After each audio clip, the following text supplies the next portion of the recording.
Hello students, आज करेंगे worksheet number 62 for class 6, 7, 8 and it is for 15 सितंबर 2020। उससे पहले I have an announcement for this channel and the viewers of this channel. आप सभी के लिए एक अनाउंसमेंट है, जितने भी टीचर्स या स्टूडेंट्स जिन्होंने इस चैनल को फॉलो किया और सपोर्ट किया मुझे, उन सभी को आज मैं धन्यवाद कहना चाहती हूँ, क्योंकि आज जो है 1000 सब्सक्राइबर्स हुए हैं इस चैनल के and that is a moment for really a great happiness. So thanks and keep watching, keep studying. Thank you. तो चलिए अब शुरू करते हैं वर्कशीट। वर्कशीट जो है आज हमारी एसएसटी से रिलेटेड हो सकती है एंड आज हम अपने इंडिया के बारे में पढ़ रहे हैं। इसमें इंडिया का जो टॉप मोस्ट पॉइंट है और टॉप बॉटम पॉइंट जो है उनको हम पढ़ रहे हैं। टॉप बॉटम तो नहीं कहेंगे, लेकिन फिर भी हम साउथ की जो है ना आज एक स्टेट के बारे में पढ़ेंगे। और जो ऊपर यानी कि जो डायरेक्शन अगर हम देखें तो आप देख सकते हो जो हमारा इंडिया है, इंडिया में अगर हम डायरेक्शन चेक करें तो ये जो एरिया, आप इसमें प्लस का निशान लगाइए, जो सबसे ऊपर वाला होता है वो डायरेक्शन नॉर्थ होता है, नीचे साउथ होता है, इधर ईस्ट होता है और फिर वेस्ट होता है। ठीक है, तो ये यहाँ पर जो है ना वो जितने भी स्टेट्स होते हैं उनको नॉर्दर्न स्टेट्स बोलते हैं, नीचे वालों को साउदर्न स्टेट्स बोलते हैं, या फिर आप बोल सकते हो उत्तरी जो राज्य हैं या फिर जो दक्षिण राज्य हैं, इधर पूर्वी राज्य और इधर पश्चिमी राज्य होता है।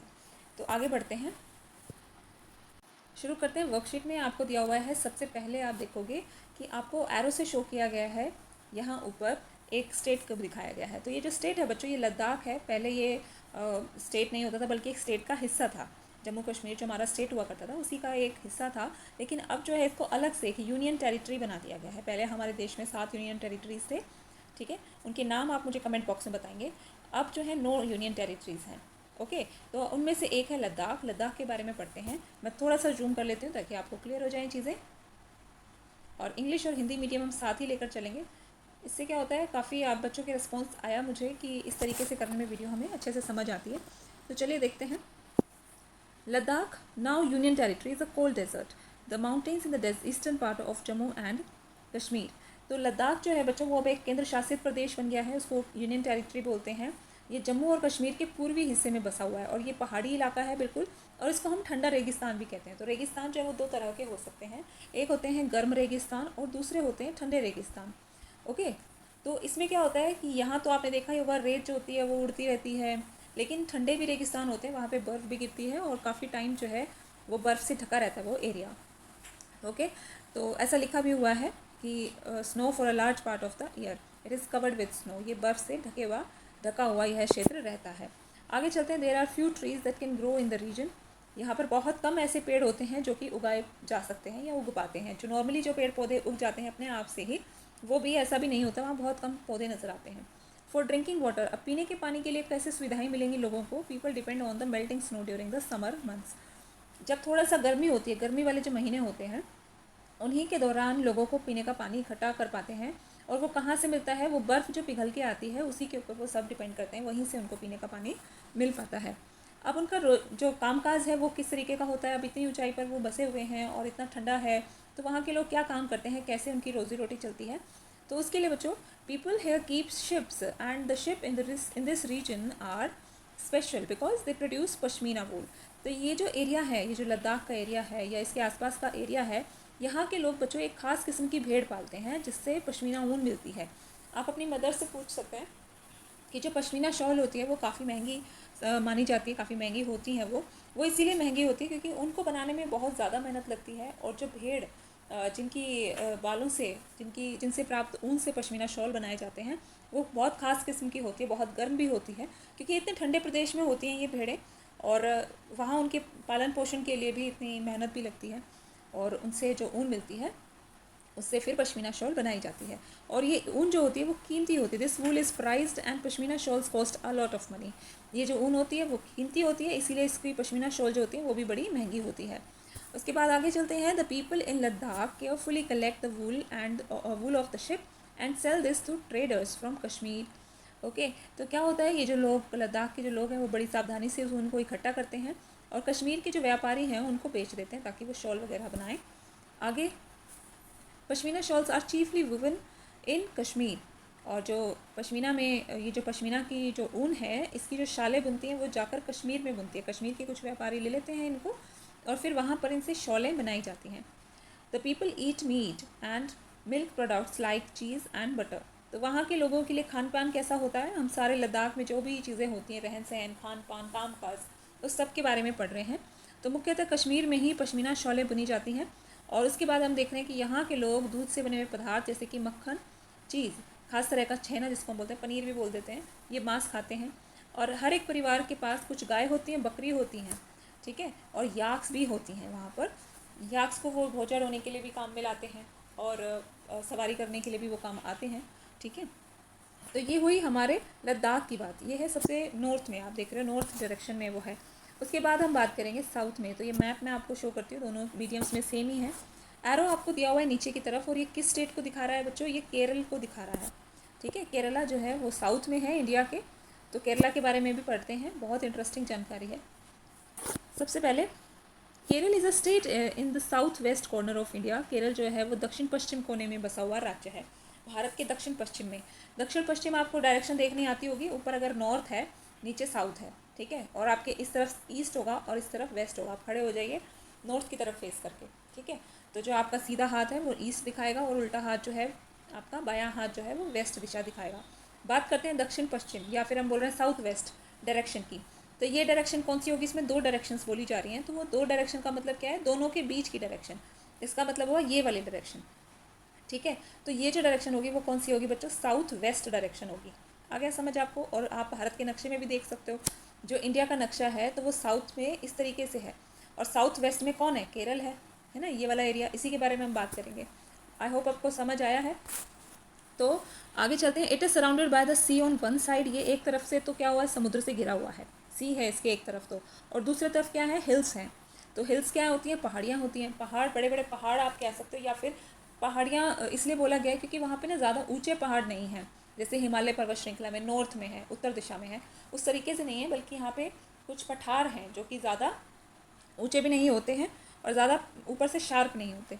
अब वहाँ पे क्या उगाया जाता है, खेती कैसे की जाती है वहाँ, a number of spices like pepper, cloves और cardamoms are grown on the hills. अब पहाड़ी इलाकों पे जो है ना, गेहूँ या बाजरा ये सब तो उगाया नहीं जाता, तो वहाँ का रहन सहन, हर एक चीज़ अलग हो जाती है, जलवायु अलग हो जाती है ना। तो इन पहाड़ियों पर विविध प्रकार के मसाले उगाए जाते हैं, काली मिर्च, लौंग, इलायची, ये सारे मसाले। तो याद रखिए कि जो हमारे मसाले होते हैं हमें कहाँ से मिलते हैं, वो साउथ वाले जो ये कुछ राज्य हैं वहाँ पर उनकी खेती की जाती है बच्चों। आगे चलें। सो यस, उसके बाद हमने स्पाइसेस पढ़ लिया, and it is spices that made this region an attractive place for traders, Jewish and Arab traders were the first to come here. और ये जो चीज़ें हैं कि वहाँ पर ये इतने महंगे मसाले भी मिलते हैं, तो ये काफ़ी सभी व्यापारियों के लिए, देश विदेश से सभी व्यापारियों के लिए ये हमेशा से आकर्षण का केंद्र रहा है। सबसे पहले यहाँ पर अरबी और यहूदी व्यापारी आए थे केरल में। अरबी और यहूदी जो होते हैं, यानी कि ईसाई भी बोला जाता है इन्हें, तो ये लोग सबसे पहले आए थे। और ऐसा माना जाता है कि जो ईसा मसीह के धर्मदूत थे, सेंट थॉमस, ठीक है, वो सबसे पहले यहाँ आए थे लगभग 2000 साल पहले। और भारत में ईसाई धर्म लाने का श्रेय भी उन्हीं को जाता है। इंडिया में जो क्रिश्चियन होते हैं, या इंडिया में जो ईसाई धर्म है, उसको लाने का जो जिम्मा है वो उन्हीं को दिया जाता है। इन्हीं को समझा जाता है कि इनका कंट्रीब्यूशन रहा सेंट थॉमस का, ताकि इंडिया में भी जो क्रिश्चियन धर्म है, ईसाई धर्म है, वो आ पाया। क्रिश्चियनिटी इंडिया में तभी आई थी। Many Arab traders also come. Arab traders से भी काफ़ी सारे आए थे और यहाँ पर बस भी गए थे। जैसे कि एक नाम है इब्न बतूता, ये भी जो है ना बाहर से आए थे, और 700 ईयर्स अगो, 700 साल पहले ये इंडिया आए थे। आगे चलते हैं बच्चों। और इन्होंने अपने जो जब ये इंडिया आए थे और उन्होंने इंडिया को घूमा था अच्छे से, तो उन्होंने एक ट्रैवलॉग लिखा था। ट्रैवलॉग क्या होता है, यहाँ आपको एक वर्ड मिलेगा, ट्रैवलॉग। ट्रैवलॉग होता है अपनी यात्रा का विवरण, ठीक है। जब आप घूमते हैं कहीं, किसी जगह पर रहने लगते हैं, तो यहाँ जो है ना यात्रा वृतांत उन्होंने लिखा था, उसको हम बोलते हैं यात्रा वृतांत। तो उस टाइम पे मुसलमान समुदाय की यहाँ बड़ी इज्जत हुआ करती थी। और इंडिया में तो हर धर्म की काफ़ी रिस्पेक्ट होती है बच्चों, हर धर्म को बराबर ही समझा जाता है यहाँ पर। The Portuguese discovered the sea route to India from Europe, and when Vasco da Gama landed with his ship here. तो वास्को डी गामा जो थे वो पानी के जहाज़ से यहाँ पहुँचे थे काफ़ी सालों पहले, और पुर्तगालियों ने यूरोप से भारत तक का समुद्री रास्ता जाना था। तो पहले जब लोगों को रास्ते नहीं पता होते थे बच्चों, और पानी के उससे वो आए थे, ठीक है, पानी के रास्ते वो आए थे इंडिया। तो पानी के रास्ते में तो कोई सड़क या आपको रेल की पटरी नज़र नहीं आती है। तो वहाँ से उनका एक कंट्रीब्यूशन ही समझ लीजिए कि उन्होंने ढूंढते ढूंढते वो इंडिया तक पहुँचे। उन्होंने ऐसा एक रास्ता खोजा, और उस टाइम पर कुछ ऐसे कोई चीज़ें नहीं होती थी, कोई इक्विपमेंट या मशीनें नहीं होती थी, तो उन लोगों को सिर्फ एक ही पता होता था, वो डायरेक्शंस देख कर चलते थे, डायरेक्शंस समझते थे, या तो सन के लोकेशन से सन जो है वो किस जगह पर है, ईस्ट में, वेस्ट में, उस तरीके से वो समझते थे, डायरेक्शंस पर पहुंच जाते थे। अब सीधे चलते हैं अपने क्वेश्चंस पर। तो क्वेश्चन नंबर 1 है बच्चों, on the outline political map of India show your home state. Bharat के राजनीतिक मानचित्र में अपने गृह राज्य को खोजकर भरिए। तो होम स्टेट क्या होता है? गृह राज्य होता है, यानी कि जो आपका राज्य है, जहाँ पर आप रहते हैं, आपका घर है, आपका होम है। तो आप कहाँ रहते हैं? आप दिल्ली में रहते हैं। तो इसको आप कैसे शो करेंगे? इस मैप में आप देख रहे हो, ये इंडिया का मैप है, इसको पॉलिटिकल मैप ऑफ इंडिया बोलते हैं, और इसमें आपको सभी राज्यों की सीमाएं नज़र आएंगी। तो सभी राज्यों की सीमाएं, तो दिल्ली कहाँ पर है, इसमें आपको ऐसे ही शो करना है, या तो आप मैप लेकर अपनी कॉपी में पेस्ट कर लेंगे, और पेस्ट करने के बाद मैप पर आप शो करेंगे, ये जो हरियाणा है, ये हरियाणा की बाउंड्री है जो आप देख रहे हो, और हरियाणा के यहाँ बिल्कुल नीचे जो है एक छोटा सा डॉट आपको नज़र आएगा। ये जो छोटा सा डॉट है, यही क्या है बच्चों? ये नई दिल्ली है, इसी को हम दिल्ली बोलते हैं। इसका बहुत छोटा एरिया है, यहाँ पर पॉपुलेशन बहुत ज़्यादा है। तो ये हो गया हमारा दिल्ली, ऐसे आप शो करेंगे। या फिर अगर आप ड्रॉ कर सकते हो तो ड्रॉ करना बहुत अच्छी बात है, अगर आप ड्रॉ कर सकते हो तो इंडिया का मैप जो है वो आप बना लेना, बाउंड्री बनाएंगे आप इसकी, ठीक है। और बाउंड्री बनाने के बाद आप इसके अंदर दिल्ली की लोकेशन शो कर देंगे, ठीक है। इस तरीके से करिए, या फिर आप मैप ले लीजिए, उसको कॉपी में पेस्ट करके उसमें दिल्ली शो करिए। आगे चलते हैं। अगले जो प्रश्न है हमारे, question number 2, gather some interesting information about your home state and write down in your notebook. आपको क्या करना है? अपने गृह राज्य, आपको पता चला आपका गृह राज्य दिल्ली है, तो इसके बारे में विशेष कुछ जानकारी, आपने रोचक जानकारी एकत्र करके लिखनी है। तो आप अपनी दिल्ली के बारे में तो बहुत अच्छे से लिख सकते हैं, तो चलिए देखते हैं क्या लिख सकते हैं।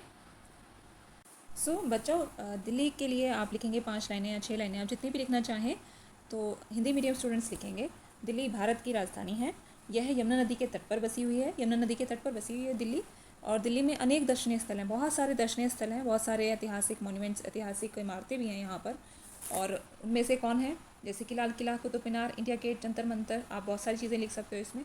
और चौथा पॉइंट होगा, यहाँ अनेक भव्य इमारतें और चौड़ी सड़कें हैं, सड़क, रेल और वायु परिवहन के अलावा, ठीक है, ये सड़क, रेल और वायु 3 तरह के परिवहन होते हैं। इनके अलावा यहाँ पर मेट्रो की सेवा भी इजीली उपलब्ध है पूरे दिल्ली में।